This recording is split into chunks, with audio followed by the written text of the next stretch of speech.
Bonsoir, deuxième petite vidéo sur Bajrafil. Il y a 2 ans, quand j'avais lu son torchon de livres, là, j'avais pris des notes. Mais il y en avait pas mal, j'avais 2 pages de notes. Puis je les avais organisées par chapitre. Et j'ai fait quelques vidéos sur la laïcité, le califat, la liberté. Mais j'ai pas terminé. J'ai été découragé par la quantité de choses à dire. Et donc je vais pas faire la même erreur cette fois. Sur son nouveau livre, comme d'habitude, je prends des notes. Mais dès que je tombe sur un sujet qui demande un développement, je ferai à chaque fois une petite vidéo dessus. Comme ça, à la fin, je serai soulagé d'une grosse charge de travail et je pourrai faire un résumé rapide de son livre. Donc, dans une première vidéo, on avait vu une manipulation d'un hadith. Et maintenant, nous allons voir ces pages 73-74. Il nous cite l'imam Shafi'i qui dit que la femme ne peut pas diriger la prière devant des hommes. Et donc, Bajrafil dit: en effet, à contrario de la bigoterie ambiante, la bigoterie, c'est les extrémistes, les vilains extrémistes, ou tout simplement les suiveurs d'école. Si tu suis une école, t'es trop extrémiste pour Bajrafil et il te traite de bigot ou de schizophrène. À contrario de la bigoterie ambiante, aujourd'hui chez nous, les musulmans, la question se posait déjà à son époque, l'époque de Shafi'i. Des savants de renom soutenant un avis contraire au sien. C'est le cas, entre autres, d'Ibn al-Jawzi. Lui, j'ai cherché, j'ai pas trouvé, mais peu importe. Dans l'école d'Al-Shafi'i lui-même, on trouve ses propres disciples, Abu Thar de la branche irakienne, Al-Muzani de la branche égyptienne, considéré comme le plus grand maître de l'école, ainsi que Tabari, comme le mentionne Ibn Rushd dans Bidayatu al-Mujtahid, pour soutenir que la femme peut diriger la prière devant des hommes. Et donc c'est ce passage qui va nous intéresser. Il nous cite donc 3 savants, Abu Thar, Al-Muzani et Tabari, comme le mentionne Ibn Rushd dans Bidayat al-Mujtahid. Alors on va regarder dans ce livre, pour soutenir que la femme peut diriger la prière devant des hommes. Devant, c'est important. Il nous dit donc que Ibn Rushd soutient que la femme peut diriger la prière devant des hommes. Ça, c'est pas vrai.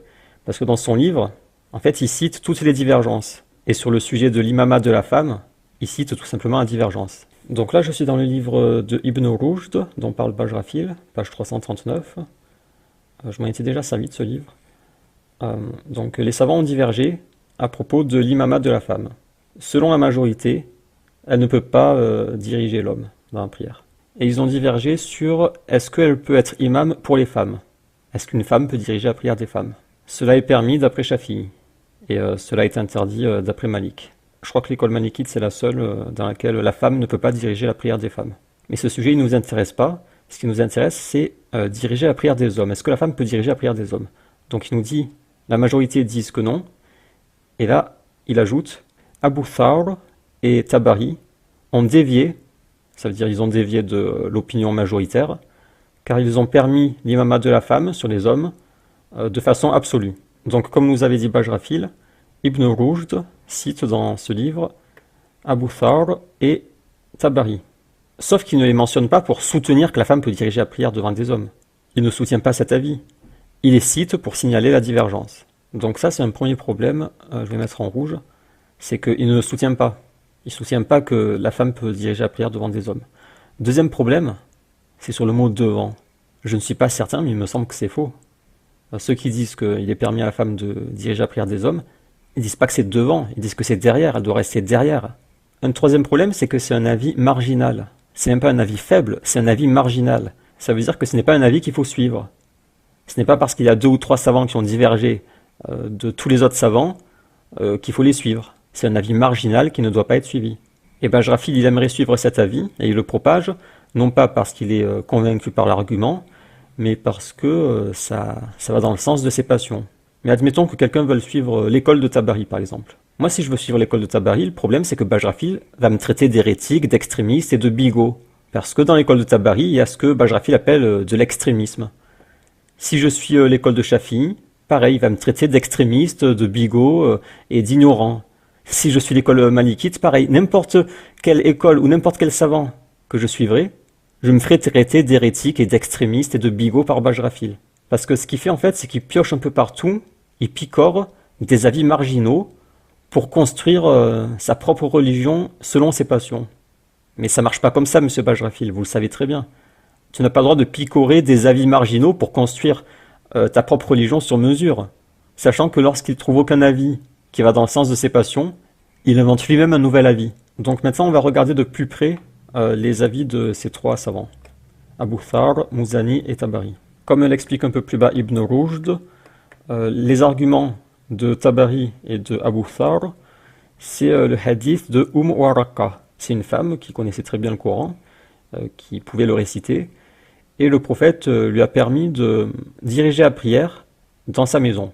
Et donc à partir de ce hadith, il y a quelques savants comme Abu Thawr et Tabari qui déduisent que puisqu'elle a dirigé la prière dans sa maison, il devait y avoir des hommes, donc il est permis à la femme de diriger la prière dans une assemblée dans laquelle il y a des hommes.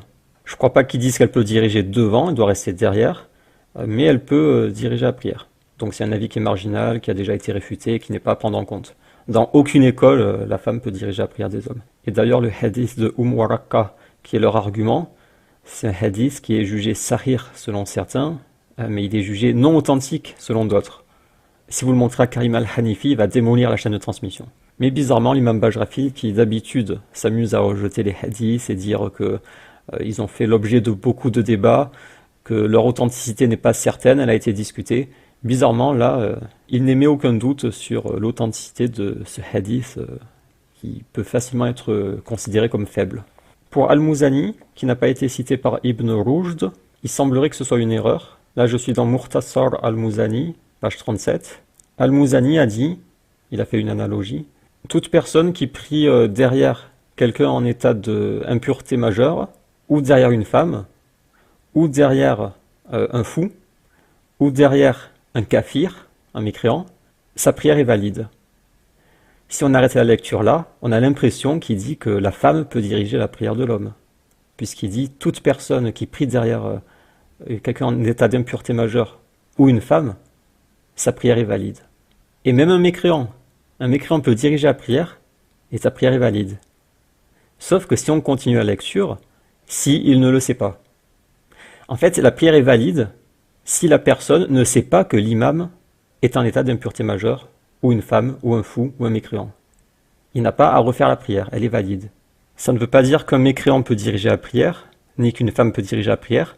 Ça veut dire que si jamais tu apprends, après avoir fait la prière, que l'imam était mécréant, ou que c'était une femme, alors tu n'as pas à refaire la prière, parce que tu l'ignorais. En fait, Al-Muzani a fait l'analogie avec l'imam qui est en état d'impureté majeure. Si tu ne sais pas que l'imam est en état d'impureté majeure, alors ta prière est valide. Et il a fait l'analogie avec la femme, le fou et le mécréant. Mais il ne dit pas que la femme peut diriger la prière de l'homme. Alors ça, je ne l'ai pas trouvé tout seul, je l'ai vu sur ce site. C'est un site en anglais dans lequel ils répondent à Dr. Jonathan A.C. Brown, qui dit que la femme peut diriger la prière de l'homme. Il cite les mêmes savants que Bajrafil, Abu Thawr, Tabari et Muzani. Et sur ce site, ils lui répondent, et il y a énormément de citations qui prouvent que c'est une fausseté. Vous pourrez aller voir si ça vous intéresse, c'est assez long, c'est un très long article. Et il y a tout un tas de citations qui démolissent Bajrafil. Bajrafil, il se fait éparpiller façon puzzle. Sur ce site, il se fait éparpiller façon puzzle. On va lire quelques citations de savants. Lui, il est mort en 507. Il n'est pas permis à la femme d'être imam pour les hommes. Et il a été rapporté par Abu Thawr, Tabari, qu'il était permis d'être imam pour les hommes, mais dans la prière de Tarawih. Et lorsqu'il n'y a pas d'autres récitateurs présents. Et elle doit se tenir derrière les hommes. Donc là, contrairement à ce que dit Bajrafil, la femme doit se tenir derrière les hommes et non pas devant. La femme peut diriger la prière devant des hommes. En fait, il n'a pas donné les conditions. Les conditions, c'est que la femme se tienne derrière les hommes et que ce soit la seule capable de réciter le Coran pendant la prière de Tarawih. C'est l'avis d'Abu Thawr et de Tabari qui est rapporté par beaucoup de savants. Après, il y a d'autres savants comme Ibn Rushd qui ne précisent pas les conditions. Ils disent juste elle peut diriger la prière des hommes de façon absolue. Mais il y en a d'autres qui mentionnent les conditions. Et bien sûr, Bajrafil ne les cite pas. Un autre savant, mort en 536, certains de nos savants ont rapporté de Tabari et de Daoud et de Abu Thawr la permission pour la femme de diriger la prière pour les hommes et les femmes. Et j'ai vu dans les citations de Abu Thawr et de Muzani et de Tabari qui lui ont permis de diriger les hommes dans la prière de Tarawih quand il n'y a personne à part elle qui puisse diriger la prière et elle doit se tenir derrière les hommes. Un autre savant, mort en 749, il a été rapporté par Tabari qu'il est permis pour la femme d'être imam dans la prière de Tarawih, quand il n'y a pas d'autre récitateur qu'elle. Un autre savant, mort en 855, il a été rapporté par Tabari, c'est la même chose là. Un autre savant, Al-Shawkani, mort en 1250, Al-Muzani et Abu Thar et Tabari, donc c'est les trois cas, c'était Bajrafil, ont permis à la femme de diriger la prière de Tarawih quand ceux qui ont mémorisé le Coran ne sont pas présents. En fait, c'est une permission qui est exceptionnelle dans le cas où personne ne peut réciter le Coran pendant la prière de Tarawih. Alors dans ce cas, si une femme a mémorisé le Coran, elle peut être imam pour les hommes, à condition de se tenir derrière, sachant que c'est un avis marginal. Et donc sur ce site, ils expliquent que l'avis de Abu Thar, c'est en fait l'avis de Al-Muzani. C'est-à-dire que Al-Muzani, il dit pas que la femme peut diriger la prière des hommes, il dit si jamais un homme a prié derrière une femme sans le savoir, il ne doit pas refaire sa prière. Et donc sur le site, ils disent que Abu Thar, en fait, il est de la même opinion que Muzani. C'est lorsque l'homme n'est pas au courant que c'est une femme qui dirige la prière. Et pareil pour un mécréant. Donc Bajrafil, il pourrait faire la même manipulation et dire un mécréant peut diriger la prière des musulmans.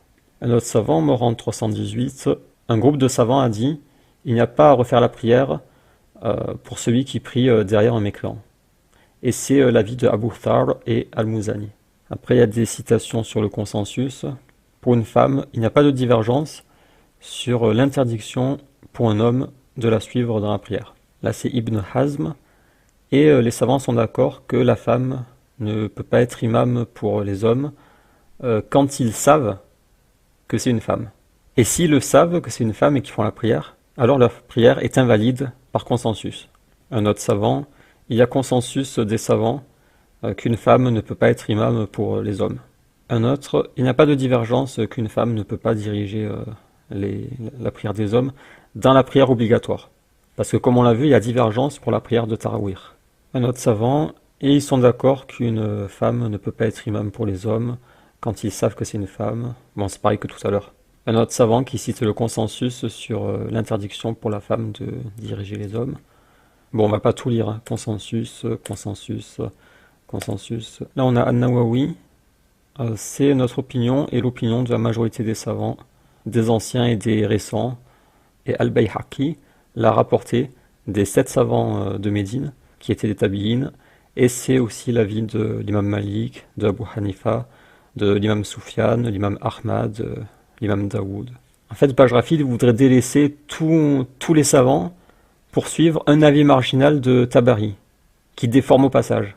Et là, sur le site, ils disent, même si l'avis de Tabari était établi, parce qu'on n'est pas sûr que c'est l'avis de Tabari, même s'il est établi, une longue liste de savants ont dit qu'une opinion dissidente est invalidée par le consensus. C'est-à-dire que c'est pas parce qu'un savant a dit quelque chose qu'il n'y a pas consensus. Un savant ne suffit pas à casser le consensus. Et on n'est même pas sûr que c'est l'avis de Tabari. Là, ils disent qu'il n'y a pas de divergence pour les prières obligatoires, et que même si Dr Brown ou Bajrafil avait raison, alors ce serait un avis marginal. Là, on a Al-Mawardi qui dit que c'est l'avis de l'écrasante majorité des juristes, excepté Abu Thar, qui a dévié du groupe, et qui a permis à l'homme de prier derrière la femme. Un autre savant, un groupe a adopté une opinion marginale, parmi eux Abu Thar et Tabari. Ils ont permis à la femme d'être imam de façon générale, pour les hommes et pour les femmes. Abu Thar, Muzani et Tabari ont adopté une opinion marginale. Il y a consensus, excepté ceux qui ont dévié, comme Al-Muzani. L'imam Al-Awza'i a dit « Quiconque prend les avis marginaux ou bizarres des savants a quitté l'islam. » Ça c'est Bajrafil. Il veut construire une religion sur des avis marginaux. Ibn Mahdi a dit « N'est pas savant de la science celui qui prend les avis marginaux. » Mais en fait, Bajrafil c'est un gros hérétique.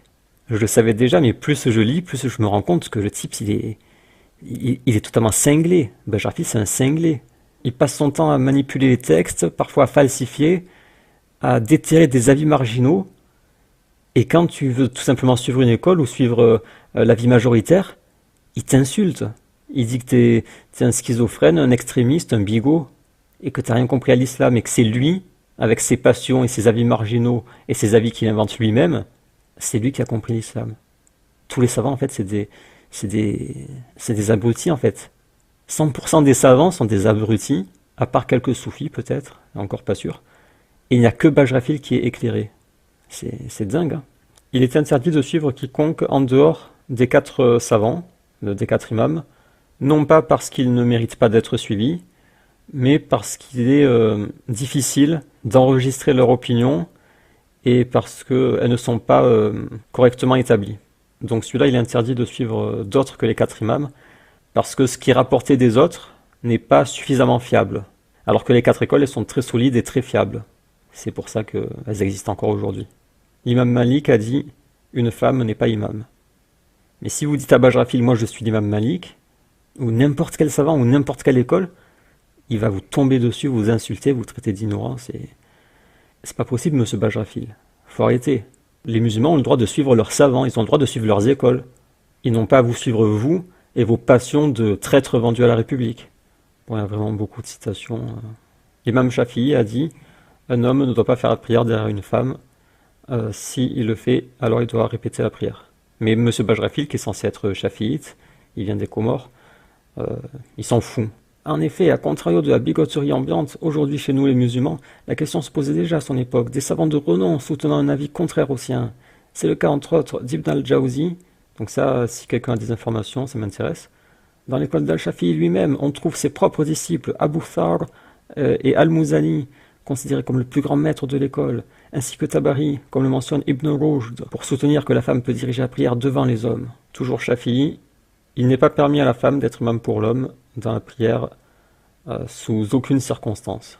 Donc en conclusion, M. Bajrafil traite les musulmans de bigots tout le long de son livre, ici parce qu'il rejette l'avis selon lequel la femme peut diriger la prière des hommes.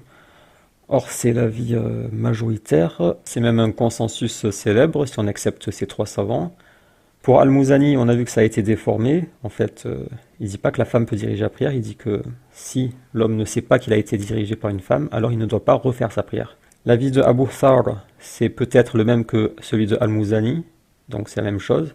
Il reste Tabari, sachant que parfois, lorsqu'il est rapporté l'avis de ces 2 savants, il est précisé que c'est que pour la prière de Tarawih, et à condition qu'il n'y ait pas d'autres récitateurs disponibles, et que la femme se tienne derrière les hommes. Et même ça, c'est une opinion marginale.